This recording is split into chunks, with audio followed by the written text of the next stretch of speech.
One spent so much time to help him get rid of that moha and take to the battle for which Bhagwan had incarnated. Okay? So that is undue attachment, which we all have because we do not know the reality of myself not being the body. So everything that belongs to the body is mine, and for that there is undue attachment, that is moha. Fifth is mother. Mother is a superiority complex I have about my caste. I have about my knowledge. I have about my looks. I have about my position. I have about so many reasons to have a superiority complex. While everything is God given, I have no choice in what I have got. And similarly, I don't have choice over what I have not got. But they say that this is a problem which is arising because I have suffered somewhere because of somebody. It happens suppose a group of children are playing. The 10-year-old bullies the 6-year-old. The 6-year-old has no choice but to bear in silence. But somewhere he has kept that hurt. And when he becomes 10-year-old, he does not let that hurt go. He tries to bully that younger child now who has come. And this is how the cycle goes on. That's why they say any person who exhibits superiority complex is actually a victim of inferiority complex because he doesn't know the reality. The sixth of the Arishad Varga is Matsarya, jealousy. Why is jealousy there? Jealousy has got nothing to do with your ajnana. Why should you be unhappy if somebody else is prospering or doing well? For that, the solution for that, how to handle jealousy, is very beautifully seen in the Bhagavad Gita, in the Vibhuti Yoga. Bhagwan talks of everything as his Vibhuti and tells Arjuna that remember, Yadyat Vibhuti Mat Sattvam Shrimat Urjitam Evava. Wherever you see glory, know it to be my glory. Acknowledge it to be my glory. When we have someone who sings well, we must be happy and tell that person, so blessed you are. God has given you such a beautiful voice. I see the God in that singing. I see his vibhuti. And when I'm able to see that and tell it to that person, I'm not simply flattering the person. Even that person, I give him a golden chance of appreciation and yet not letting his ego go, because immediately we remind him of God's existence. And these are things which, that's why my whole life gets pushed by these likes and dislikes and all my hatred and attachments. And what happens is I land up with punarapi jananam, punarapi maranam, punarapi janani jathare shayanam, because the karmas keep mounting. The way out for this is Karma Yoga. What does Karma Yoga say? That whatever you want to do it with the Ishwar Arpana Buddhi, or do it as an offering to God. And when you offer it, whatever result comes of it, accept it as his prasadam. Prasada is not the thing which God gives. Prasada is the happiness with which I receive. It is my attitude which changes when I think that this has come from Bhagwan. And to demonstrate this, our rishis did the yajnas. What is a yajna? A yajna in English, we call it sacrifice. What is sacrifice? It is anything offered in that yajna becomes sacred. Whatever you may offer. And when you offer, what is the mantra? Mantra may be anything, but it comes with a tagline. The tagline is Varunaya Swaha Idam Namama. Varuna, I have offered this to you. Please accept it. Idam Namama. This is not mine now. I have offered it to you. I have given it to you. That yajna Swami did every Navratri in the morning, and it went on for 9 days. But this has to be an attitude which we need to develop. The education in that is, I do all my karmas, offering it to him, giving him all the rights, and then, see, you feel it is difficult, but it can be done so simply. Once children came back from Gram Seva, and sat. So it used to be a ulta reporting. Normally, those who go for Gram Seva should come and tell, no, what has happened. But in this, when they used to come back, Swami used to tell them what all they did. That is the beauty. And then, so he told them, did you meet Radha Amma? So the children said, which Radha Amma? And we didn't meet her. They are all quiet. So Swami said, that Amma who gave you those laddus, Nachnika, no, Ragi Muddas. Swami, yes, we gave her everything. So he said, no, do you know her? Then they all were silent. Swami said, she is the best midwife in the world. Best midwife in the world. So children were like, how? You're not asking how she is the best. Why I'm calling her best? So Swami said, see, she's an uneducated lady. When anyone comes, any delivery case comes to her, first thing she comes to the altar and prays to me, Swami, this case has come. Now please come and do what is to be done. Now this is your case, not mine. And then she does everything totally carefree, total dedication, total concentration. And she's a 100% successful midwife. Swami said, why this happens? Because who she has invoked me. And who am I? I am the best. Because I do, what happens? I do and give her the credit. And so she is the best. So that is the beauty of having that maturity to make Bhagwan your partner in your profession, in your business, and offer to him. And for this, to do things selflessly, thinking of Swami. Swami has given us this Satya Sai organization. Swami has clearly told that I have nothing to do with the organization. It is for your Chitta Shuddhi. That all these enemies which are there, how will we get rid of them? If I continue to do I, me, mine, how will it ever, the mind will get cleaned? So this is a chance that whatever I do it as an offering to Bhagwan, and he will wipe off all whatever the mala, because we give him the right, the power of attorney to cleanse our bad karmas, whichever they are.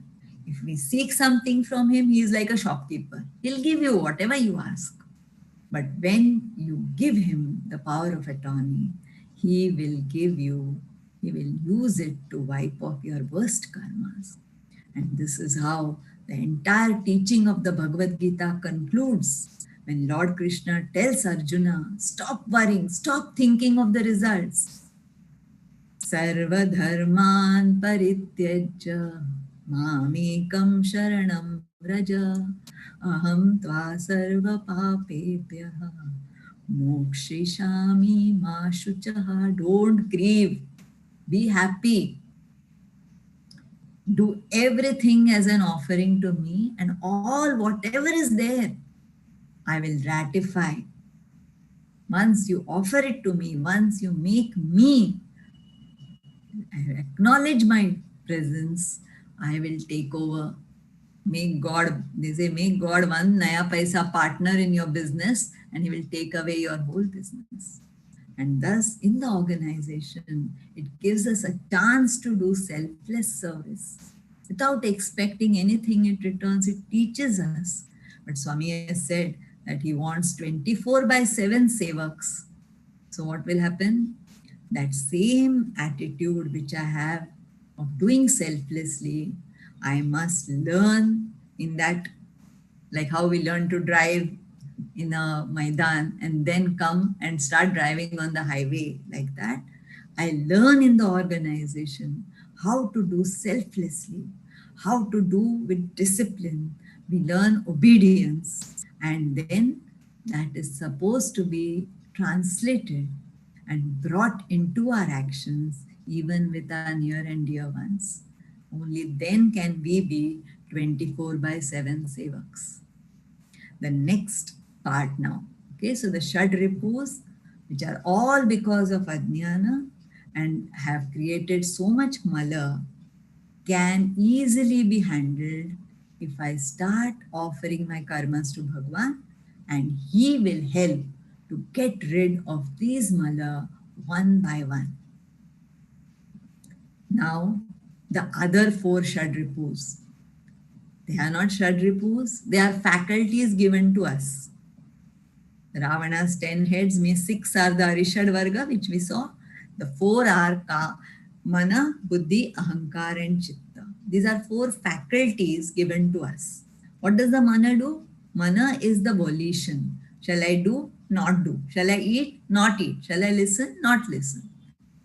That Mana is created like that to make us understand. But we can't live like that forever. I have to come to a decision. That faculty by which I decide is buddhi. And how do I decide? Because I have a third faculty, which is the faculty of recollection.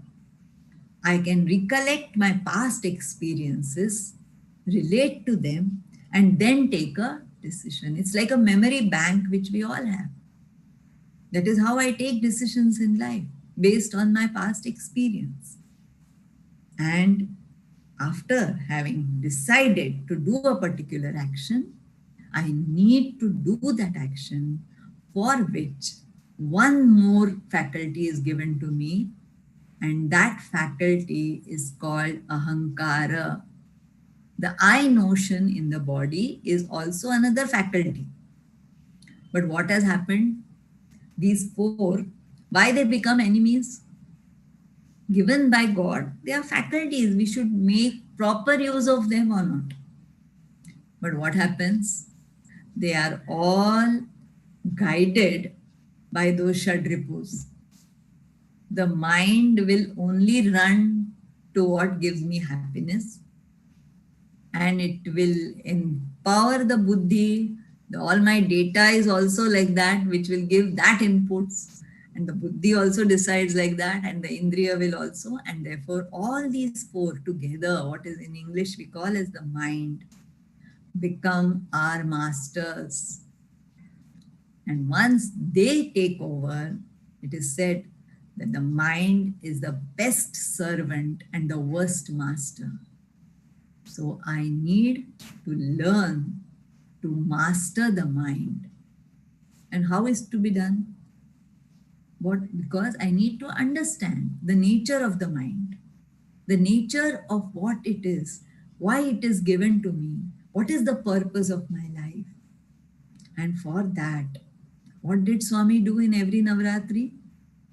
Morning, the yajnas were done to teach us to do our offering selflessly and accept whatever comes as prasad. And then every day, at around 4 o'clock, there was the Veda Purusha Saptaha Jnana Yajna, in which eminent speakers were invited by Swami. Devotees would narrate their experiences, And even it is going on even today. And the cherry would be, the top would be Swami's discourse, in which he corrected all our wrong thinking. He told us the nature of our mind and how we need to change it. But very few listen to him. I say listen because hearing is a physiological function. The listening word comes in Sanskrit, it is called Shravanam. Shravana word comes from Shru, which includes Vichara. So listening means listening with due care and attention. Once Swami was walking in the darshan. An elderly lady suddenly called out to Swami. When Swami looked back, she said, Swami, I love you. So Swami said, love my words. Love my words. What did Swami mean? Think of it. How many discourses Swami has given. How many? It is na bhuto na bhavishyati. No avatar has done such a thing. How many interviews? That is okay. But discourse, Swami used to say, my every photo is my darshan. My every speech is my interview to the lakhs and lakhs of people. And therefore, it is very important we pay with due attention, we listen to what he wanted to tell us. We don't have to wait for Navratri talks, because just as there to do Karma Yoga, Swami gave us the Satyasai organization to train our minds to think properly, to behave properly. His teaching is being continuously broadcast through the radio side. An unbelievable phenomenon in which you have a discourse channel of Swami, which is giving discourses 24/7. You only need to listen to them. And automatically, these 6 will go with seva, with selfless seva. The first 6 Shadripus will be taken care of. And these 4 can be taken care of by Shravana Bhakti. It is important to listen. See, the Vedas give a beautiful story why you should listen. 10 children were going on a picnic. So the teacher told that just see, whenever you go, after some time, do a head count.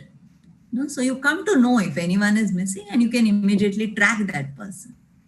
They say, okay, and they keep doing it sincerely. At one time, it happens that 1, 2, 3, 4, 5, 6, 7, 8, 9. The monitor who is there, the leader, goes on counting twice, thrice. Now he is in a panic mode. He says, now somebody is lost. Now we have to search for that person. Who is lost? They are thinking, and they are small children. They are about to cry. There's a passerby there. He comes and tells, children, will you listen to me? So they say, uncle, we are in a hurry. We have lost one of our friend. So please don't waste our time. He says, no, if you listen to me, you won't have to go to search your friend.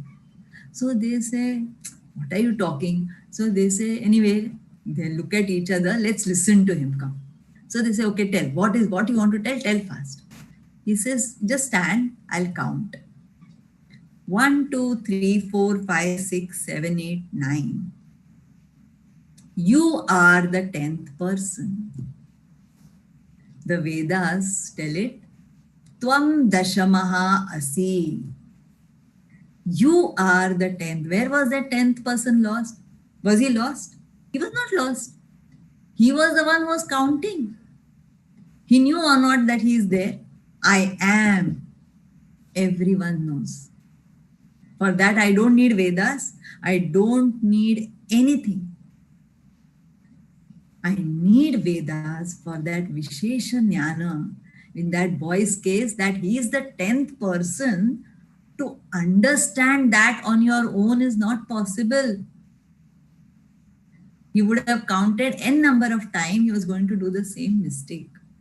It needed somebody to come. And who is that somebody? Kaschit Karunikaha. Listen to Swami's discourses, the love with which, the concern with which that Mother Sai tells us how we should change, how we should know our true reality. What is important for that boy? When someone tells, first thing, I need humility, I need patience to listen. And when I listen, see, the Vedas tell that you need Ishvara Krupa, you need Guru Krupa, and also you need Atma Krupa. I must have that attitude, let me listen and correct myself. That knowledge, Tvam Dashamaha Asi, should change into the Anubhava, Aham Dashamaha Asmi. When Swami addresses us as Divyatma Swarupa, Prematma Swarupa, that should change. When Bhagavan says, you are Divyatma Swarupa, Prematma Swarupa, the Anubhuti should be, yes, Aham Divyatma Swarupa.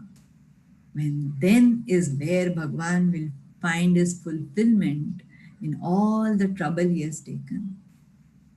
But we must understand that that boy's case, it was a one-time problem of not counting himself, was a one-time problem.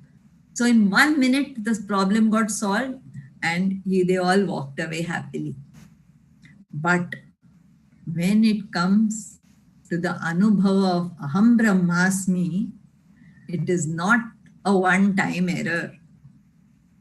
It is not that I have just forgotten for some time that I am Brahma. From Ananta Janma, I have taken myself to be the body, taken myself to be the mind, the intellect, and entertained all those Shadripus and did all kinds of wrong things to fulfill all that. And hence what happens? I have a huge baggage with me, a baggage of samskaras, of identification with the body, of attachment, of hatred. And hence, one more we need to do in this Navratri. That is called popularly as meditation. What is meditation? Sajatiya vritti pravaha, vijatiya vritti rahitaha. A capacity to think of a single thing to the exclusion of everything else. And that is why we all are past masters in meditation. Just think, if your child has not come back from school and you're standing in the balcony waiting for your child, the bus has gone, it's getting dark, you cannot think of anything but your child. Let anyone go from here, go from there, you're like Arjuna. You're just looking at that point where you will see your child. Nothing, no other thought comes, no hunger, no thirst. Why? It happens because I have a value, I have love. And that is why we have this importance of the Shravana. Why you should listen to meditate on Bhagwan, you need to know about him. And that is why, that is where Sai Radio helps you. That is why the Shravana, the beautiful episodes, the beautiful work done by all our brothers, the Samarpan sessions. So much Swami has kept. It's like a kit, it's like a package given to you to get rid of all the enemies, of all the Rakshasas inside us. Only thing we need to do, we need to understand that this is what Swami wanted. And therefore, for meditation, what do you have to do? That Aham Brahmasmi, that I am divine and everything around me is divine. is something which I need to do again and again and again. Arjuna, when he said, Krishna, I think everything is okay, but meditation seems difficult. And what will happen to me? Will it all go waste? All my this, he says, no, it will not go waste. But you can do meditation. Abhyasena tu kaunteya vairagyena cha grihate. Repeated efforts. And for repeated efforts, what you need to give time. And to give time, what you'll have to do? You'll have to cut down on something which you have been doing. Something which was you were spending time on, some things has to be curtailed and devoted for meditation. Swami has given different methods for meditation. The first thing is the bhajans help us. The bhajans help us to learn the art of concentration to some extent, because for that 1 hour, my mind is a monkey mind. It is going everywhere. But for that 1 hour, at least it stays from that Ganapati bhajan through all the devatas, and it finally ends with the Sarva Dharma bhajan. So in between that only spectrum, the mind keeps fluctuating.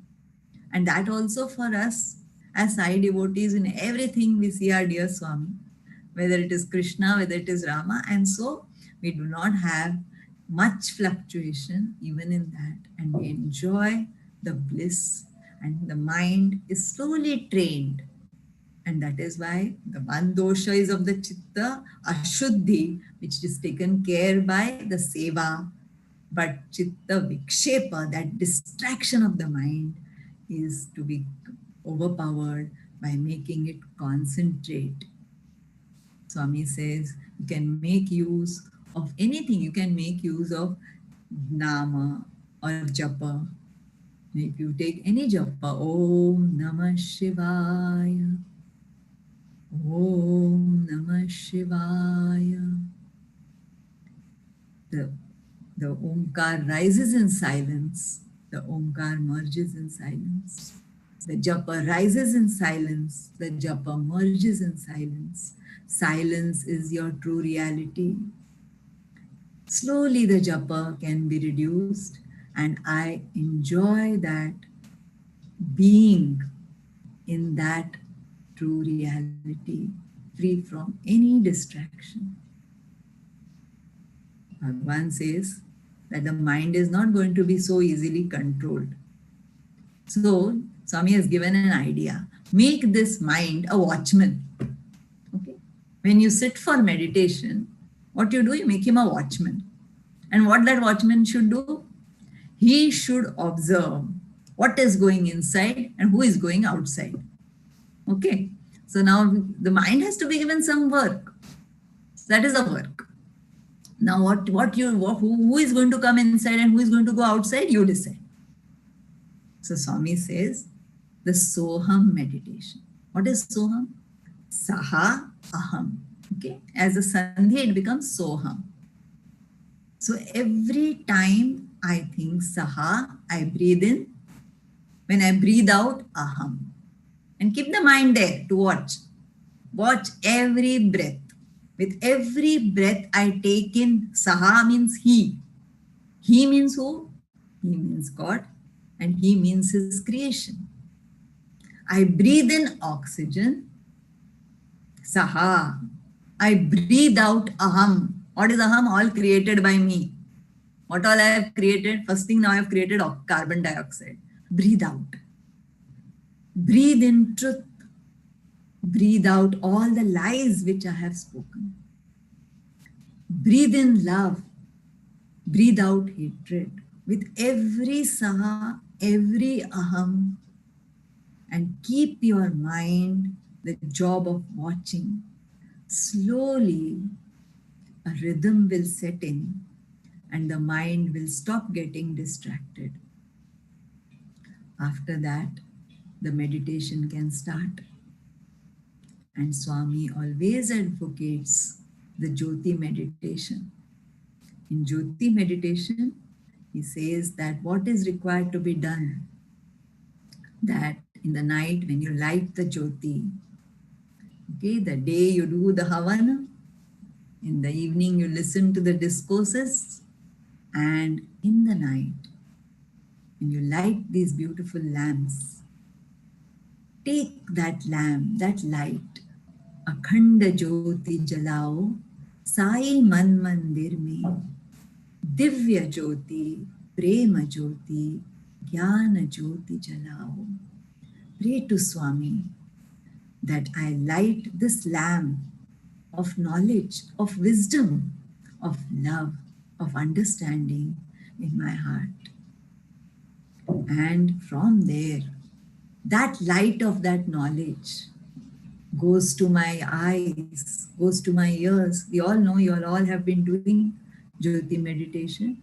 So each of my indriya gets purified. It cannot think of anything else because that light of God is traveling all along my body. My whole body is charged with His love, with His wisdom. And then I have to take the Jyoti outside. That same Jyoti, see, we should understand that when Swami's Jyoti lights up my Jyoti, see, that is the beauty. ज्योत से ज्योत जलाते चलो, प्रेम की गंगा बहाते चलो. The beauty of this is the light, that Jyoti which kindles and the Jyoti which gets kindled, both are same. There is no difference. That is Brahma Jyoti, and what gets lit in my heart is the Atma Jyoti. And that's why Brahmavit Brahmaiva Bhavati. That when I bring in that, my meditation has to be that every divine aspect of Swami is in me. All my limbs, all my this are infused with that divinity.